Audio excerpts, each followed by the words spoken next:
इस केस की पटिशनर होने की हैसियत से, पाकिस्तान तहरीके इंसाफ विमेन विंग की प्रेसिडेंट होने की हैसियत से और पाकिस्तान की एक शहरी जिसने जनरल इलेक्शन कंटेस्ट किया नेशनल असेंबली का हल्का NA 166 से और रिजर्व सीट के लिए जिसने जाके लिस्टें सबमिट कराई, मैं आपको ये इन्फॉर्म करना चाहती हूँ आज की हियरिंग के हिसाब से इलेक्शन कमीशन ने ब्लेटेंटली सुप्रीम कोर्ट में डाइस के सामने खड़े होकर बहुत सारे, मैं कहूँगी कि गलत बयानी की है। हकाइक उससे बिल्कुल बरअक्स हैं। पाकिस्तान तहरीके इंसाफ नज़रियाती पे बहुत हंसी आ रही थी उनको। आप सब ने इन्हीं कैमराज में देखा था कि नज़रियाती 4 घंटे के लिए नज़रियात समेत गायब हो गए और जब वो वापस आए तो अगवा बराए बयान जो हुआ था, तो फिर उसकी अगली एपिसोड जो है वो अब आप ही दिखाएंगे। आपको पता होगा, मेरा ख्याल है आज कैमरों में जब आप मेरी बात ये सुनाएं मीडिया के थ्रू, जब आज इन सारी चीज़ों को बताएं तो ख़बरों में वो प्रेस कॉन्फ्रेंस भी ज़रूर दिखाइएगा जो पाकिस्तान तहरीके इंसाफ नज़रियाती से करवाई गई। और उसके बाद इलेक्शन कमीशन ऑफ पाकिस्तान ने 13 जनवरी की शाम को जो नोटिफिकेशन निकाला था वो भी ज़रूर प्लीज़ चलाएं। ये काम आपने आज लाजमी करना है ताकि याद दहानी हो कि इस मुल्क में इलेक्शन हुआ तो कैसे हुआ। और ये भी मैं बताती चलूँ कि हमने इलेक्शन फ्री एंड फेयर मांगा था, हमने सिर्फ इलेक्शन नहीं मांगा था। हमने ये नहीं कहा था कि सरकार की मशीनरी के निगरानी में इलेक्शन के नाम पे इस्तेहसाल किया जाए, वोटर से उसके वोट का राइट छीन लिया जाए, कैंडिडेट से उसका निशान छीन लिया जाए, उससे पॉलिटिकल पार्टी होने का हक छीन लिया जाए।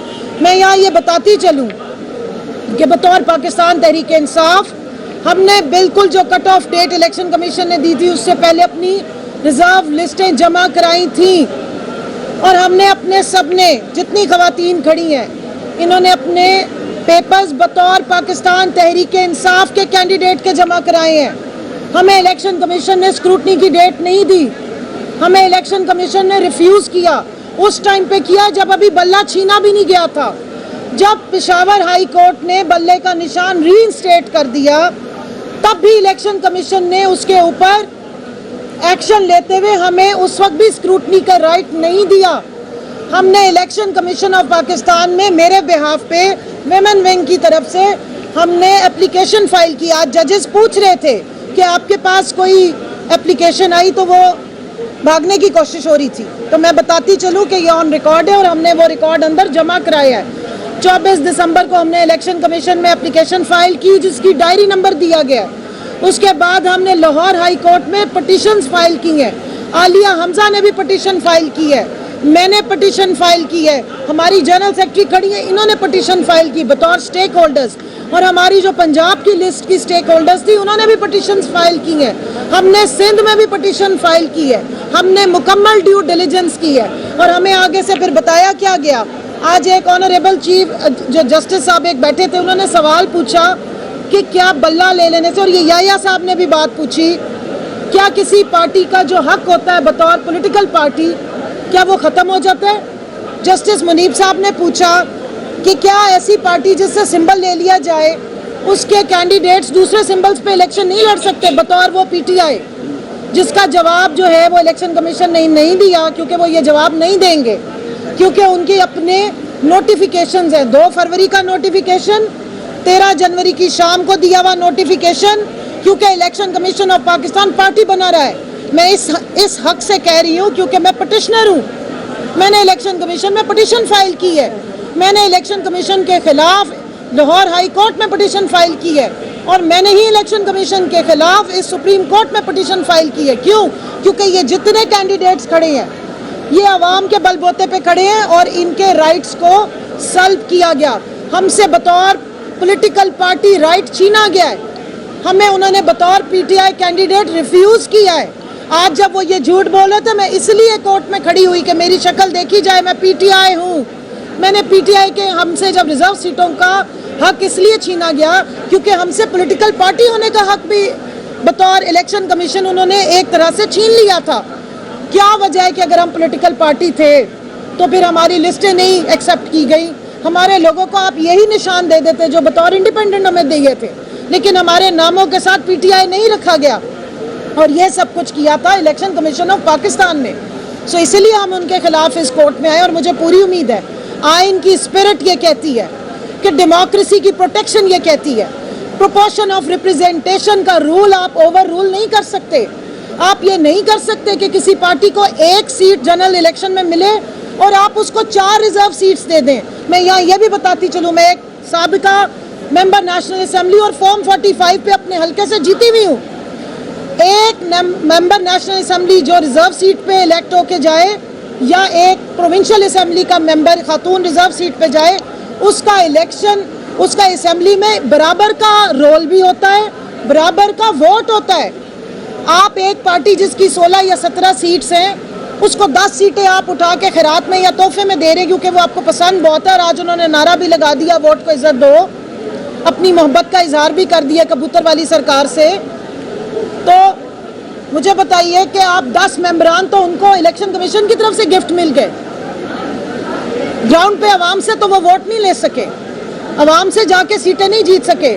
लेकिन इलेक्शन कमीशन ने इतनी मेहरबानी की कि डब्बे पे रखी हुई मिठाई की तरह सबको डब्बे भेज दिए कि ले लो, 10 तुम ले लो, 5 तुम ले लो, और फिर कह रहे हैं कि हाउस को खाली नहीं रख सकते। मैं याद दिलाती हूँ, यहाँ पे रिकॉर्ड दुरुस्त करती हूँ, 11 अप्रैल 2021 को हमने रिजाइन किया था नेशनल असेंबली से और हम समेत अपने लीडर इमरान खान के असेंबली से बाहर गए थे। 16 अप्रैल को इलेक्ट होने वाले राजा परवेज अशरफ साहब स्पीकर उस वक्त के, 17 जनवरी को हमें डी नोटिफाई करते हैं 2022 में। लेकिन हमारा जो नोटिफिकेशन निकाला गया हमें रिजाइन का, एक्सेप्टेंस का, वो 11 अप्रैल का निकाला है, 11 अप्रैल 2021 का निकाला है। मुझे सवाल पूछना है इलेक्शन कमीशन से, आपके रूल्स कहते हैं, जो अभी आज हमें बड़े रूल्स बताए, मेरे तो कान पक गए, आज कानों में से भी नंबर निकल रहे हैं बाहर। इलेक्शन एक्ट और 104 बहना शुरू हो गया। सवाल पूछ रही हूँ, एक सीट नेशनल असेंबली की अगर खाली होती है तो आप 3 महीने तक उस पर दोबारा इलेक्शन कराते हैं। आपने तो 11 अप्रैल से हमारी सीटें डी नोटिफाई की। पूछना चाहती हूँ कि पीडीएम के पिछले टेन्योर के ख़त्म होने तक उन पे दोबारा इलेक्शंस क्यों नहीं कराए गए? किस तरह आपने हाउस को एम्प्टी रखा?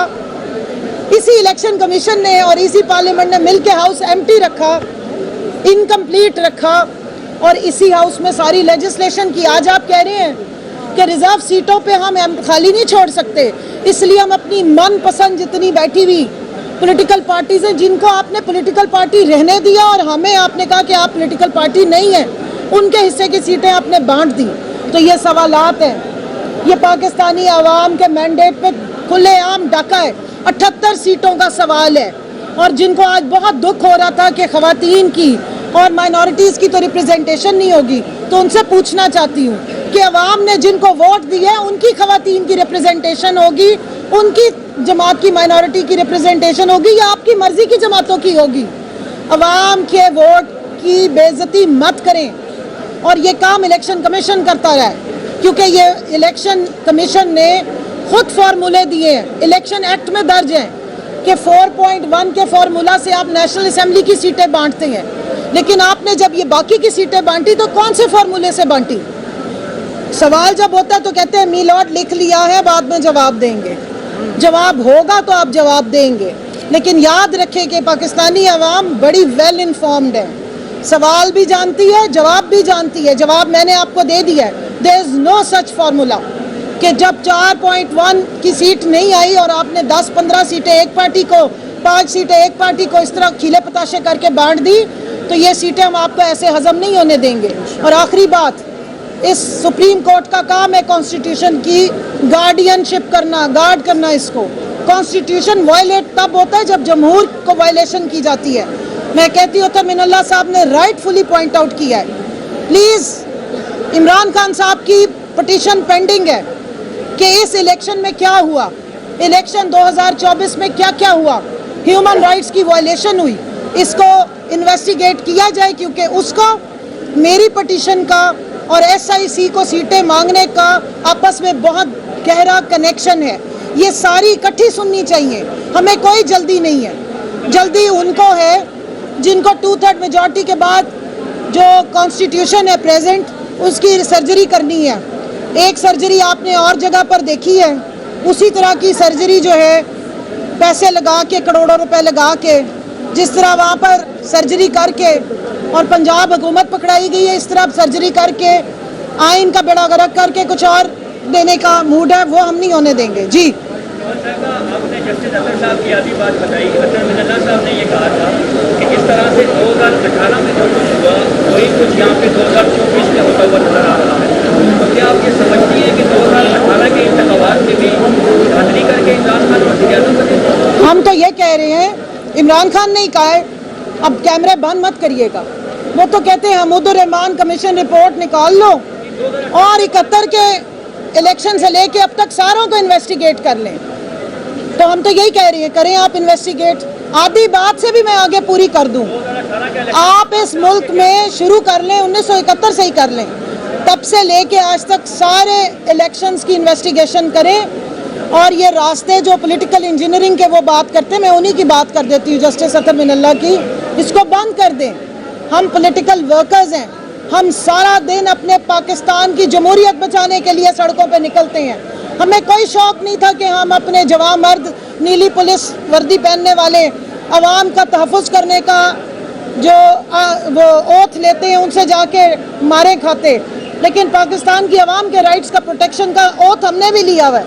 सो इसलिए मैं तो कहती हूँ, डिमांड कर रही हूँ, अपने लीडर की बात को दोबारा कहती हूँ, आप 1971 से सारे इन्वेस्टिगेशन करें और इसी इधर पटिशन डाली है इमरान खान साहब ने, उसको लगा लीजिए। हमें कोई जल्दी नहीं है इन रिजर्व सीटों की। 4 महीने तो वैसे ही गुजर गए हैं, 4 महीने बेशक और लगा लें, लेकिन जो जिसका हक है वो दें, क्योंकि अगर आप एक दफ़ा गलत डिसीजन करेंगे तो इसके बहुत दूर रस नताइज होंगे। ये सिर्फ और सिर्फ रिजर्व सीटों का केस नहीं है, ये पाकिस्तान की आइन और पाकिस्तान की जमहूरियत का केस है।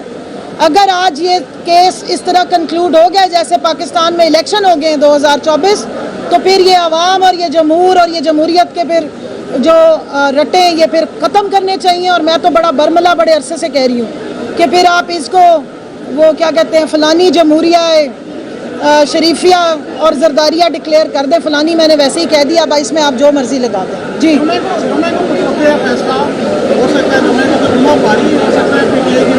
हमारा जुमा बड़ा बाबरकत दिन है जी।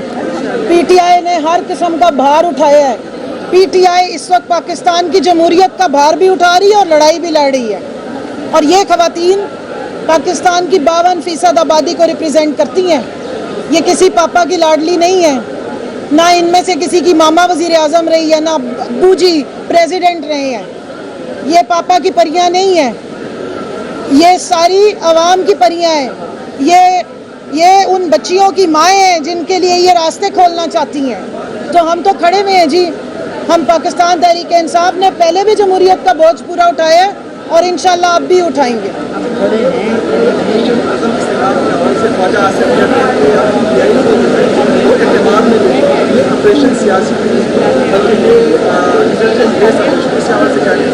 देखिए, मैं तो इस्तेकाम का नाम जहाँ आ जाए ना तो मेरी तो टांगें कांपनी शुरू हो जाती हैं। आपने सवाल पूछ लिया है, चाहे IPP हो चाहे कहीं और इस्तेकाम हो, बात जहाँ इस्तेकाम की आ जाए वहाँ मैंने अदम इस्तेकाम ही देखा है। और ख्वाजा आसिफ की कभी ज़ुबान से अच्छी बात तो निकली नहीं है। सच उनको पता नहीं कि होता कैसे है, सच वो कभी बोलते नहीं है। जब सच और हक़ाइक़ सामने आएंगे तो पाकिस्तान तहरीक इंसाफ करने वाली जमात है, इंसाफ के लिए आवाज़ उठाने वाली जमात है। और आपको पता है कि जो हमारे इलाके हैं खैबर पख्तूनख्वा में, उसी वक्त अमन आया था जब पाकिस्तान तहरीक इंसाफ की हुकूमत आई थी। तो हम तो वहाँ अमन चाहते हैं, अपनी आवाम के हकूक़ चाहते हैं, उनकी ज़िंदगियों का इस्तेसाल नहीं चाहते हैं। अगर इस ज़िम्न में जहाँ पे भी अमन आएगा, जहाँ पे अमन की बात होगी, पाकिस्तान तहरीक इंसाफ वहाँ आपको सबसे आगे नजर आएगा। अगर आपको पार्लियामान को हाथ में दे दिया जाता है तो फिर ऑपरेशन होना चाहिए। ये फॉर्म 47 वाले पार्लियामान की बात कर रहे हैं या फॉर्म 45 वाले लीडरान की बात कर रही हैं? पार्टी की डिमांड है कि दिमाग में नहीं पा रही। देखिए, वो मैं क्योंकि इस वक्त पार्लियामान में नहीं हूँ कि वहाँ पर क्या डिस्कशन हो रही है। और पार्लियामेंट्री पार्टी की मैंने आज मीटिंग भी थी 10 बजे, मैंने वो अटेंड नहीं की क्योंकि मैं सुप्रीम कोर्ट में पटिशनर हूँ, तो मैं सुबह से यहीं बैठी हूँ।